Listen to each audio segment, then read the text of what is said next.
ওং নমো ভগবতে বাসুদেবায়।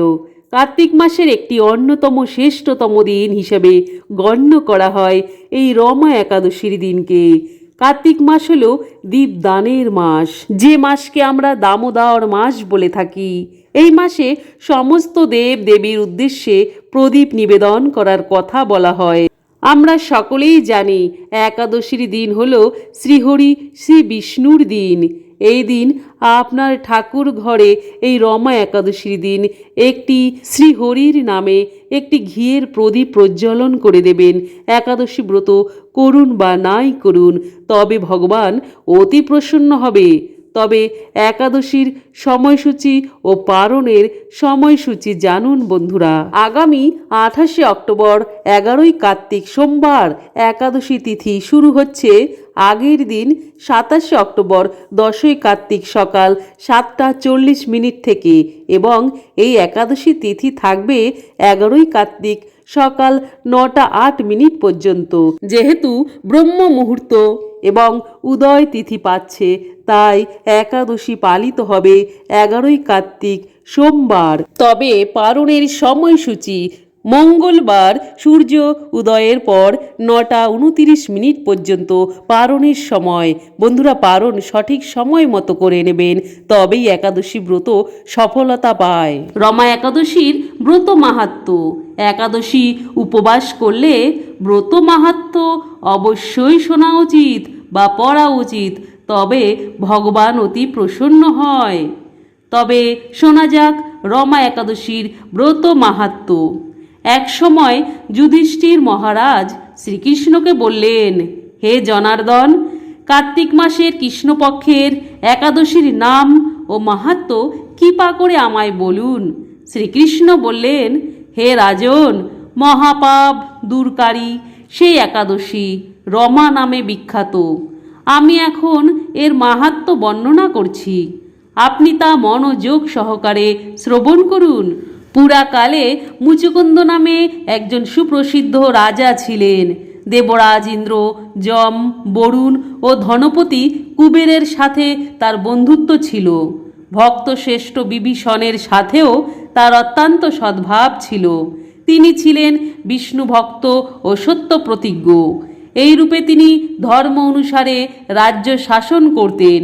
চন্দ্রভাগা নামে তার একটি কন্যা ছিল। চন্দ্রসেনের পুত্র শোভনের সাথে তার বিবাহ হয়েছিল। শোভন একসময় শ্বশুরবাড়িতে এসেছিল। দৈবক্রমে সেই দিন ছিল একাদশী তিথি। স্বামীকে দেখে পতিপরায়ণা চন্দ্রভাগা মনে মনে চিন্তা করতে লাগলো, হে ভগবান, আমার স্বামী অত্যন্ত দুর্বল, তিনি ক্ষুধা সহ্য করতে পারেন না। এখানে আমার পিতার শাসন খুবই কঠোর। দশমীর দিন তিনি নাগরা বাজিয়ে ঘোষণা করে দিয়েছেন যে একাদশী দিনে আহার নিষিদ্ধ।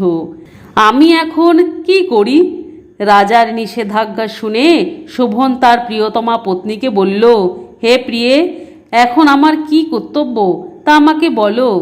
উত্তরে রাজকন্যা বলল, হে স্বামী, আজ এই গৃহে এমনকি রাজ্য মধ্যে কেউ আহার করবে না।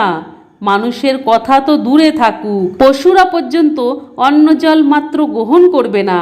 হে নাথ, যদি তুমি এর থেকে পরিত্রাণ চাও তবে নিজ গৃহে প্রত্যাবর্তন করো। এখানে আহার করলে তুমি সকলের নিন্দাভাজন হবে এবং আমার পিতাও ক্ষুব্ধ হবেন।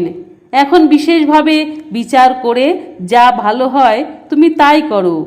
সাধ্বী স্ত্রী এই কথা শুনে শোভন বলল, হে প্রিয়ে, তুমি ঠিকই বলেছ, কিন্তু আমি গৃহে ফিরে যাব না। এখানে থেকে একাদশী ব্রত পালন করব। ভাগ্যে যা আছে লেখা তা অবশ্যই ঘটবে। এইভাবে শোভন ব্রত পালনে বদ্ধপরিকর হলেন।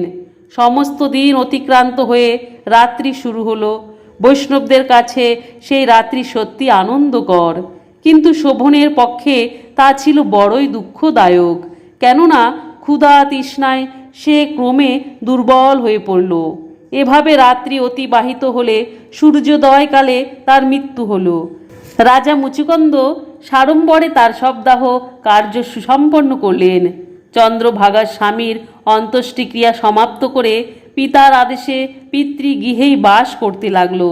কালক্রমে রমাব্রত প্রভাবে শোভন মন্দারচল শিখরে অনুপম সৌন্দর্য বিশিষ্ট এক রমণীয় দেবপুরী প্রাপ্ত হলেন।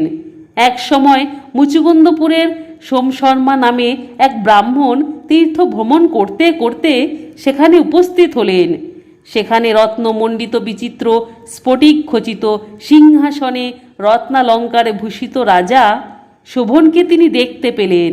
গন্ধর্ব ও অপ্সরাগণ দ্বারা নানা উপাচারে সেখানে তিনি পূজিত হচ্ছিলেন। রাজা মুচুকুন্দের জামাতা রূপে ব্রাহ্মণ তাকে চিনতে পেরে তার কাছে গেলেন। শোভনও সেই ব্রাহ্মণকে দেখে আসন থেকে উঠে এসে তার চরণ বন্দনা করলেন। শ্বশুর মুচুকুন্দ স্ত্রী চন্দ্রভাগা সহ নগরবাসী সকলের কুশল বার্তা জিজ্ঞাসা করলেন। ব্রাহ্মণ সকলের কুশল সংবাদ জানালেন। জিজ্ঞাসা করলেন, এমন বিচিত্র মনোরম স্থান কেউ কখনো দেখেনি, আপনি কিভাবে এ স্থান প্রাপ্ত হলেন তা সবিস্তারে আমার কাছে বর্ণনা করুন। শোভন বললেন যে কার্তিক মাসের কৃষ্ণপক্ষিয়া রমা একাদশী সর্বব্রতের মধ্যে শ্রেষ্ঠ। আমি তা শ্রদ্ধারহিত ভাবে পালন করলেও তার আশ্চর্যজনক এই ফল লাভ করেছি। আপনি কৃপা করে চন্দ্রভাগাকে সমস্ত ঘটনা জানাবেন। সোমশর্মা মুচুকুন্দপুরে ফিরে এসে চন্দ্রভাগার কাছে সমস্ত ঘটনার কথা জানালেন। ব্রাহ্মণের কথা শুনে অত্যন্ত আনন্দিত চন্দ্রভাগা বললেন, হে ব্রাহ্মণ, আপনার কথা আমার কাছে স্বপ্ন বলে মনে হচ্ছে। তখন সোমশর্মা বললেন, হে পুত্রী, সেখানে তোমার স্বামীকে আমি স্বয়ং সচক্ষে দেখেছি। অগ্নিদেবের মতো দীপ্তিমান, তার নগরও দর্শন করেছি, কিন্তু তার নগর স্থির নয়। তা যাতে স্থির হয় সেই মতো কোনো উপায় করো। এসব কথা শুনে চন্দ্রভাগা বললেন, তাকে দেখতে আমার একান্ত ইচ্ছা হচ্ছে। আমাকে এখনই তার কাছে নিয়ে চলুন। আমি ব্রত পালনের পুণ্যপ্রভাবে এই নগরকে স্থির করে দেব। তখন সোমশর্মা চন্দ্রভাগাকে নিয়ে মন্দার পর্বতে বামদেবের আশ্রমে উপনীত হলেন। সেখানে ঋষির কৃপায় ও হরিবাসর ব্রত পালনের ফলে চন্দ্রভাগা দিব্য শরীর ধারণ করল। দিব্য গতি লাভ করে নিজ স্বামীর নিকট উপস্থিত হলেন। প্রিয় পত্নীকে দেখে শোভন অতীব আনন্দিত হলেন। বহুদিন পর স্বামীর সঙ্গ লাভ করে চন্দ্রভাগা অকপটে নিজের পুণ্য কথা জানালেন। হে প্রিয়, আজ থেকে 8 বছর আগে আমি যখন পিতৃগৃহে ছিলাম তখন থেকেই এই রমা একাদশী ব্রত নিষ্ঠা সহকারে পালন করতাম। এই পুণ্য প্রভাবে এই নগর স্থির হবে এবং মহাপ্রলয় পর্যন্ত থাকবে। হে মহারাজ, মন্দারচল পর্বতের শিখরে শোভন স্ত্রী চন্দ্রভাগা সহ দিব্য সুখ ভোগ করতে লাগলেন। পাপ নাশিনী ও ভক্তি মুক্তি প্রদায়িনী রমা একাদশীর মাহাত্ম্য আপনার কাছে বর্ণনা করলাম।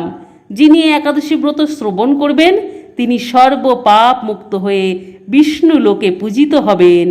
তবে বন্ধুরা, কমেন্টে জয় শ্রী বিষ্ণু লিখতে ভুলবেন না।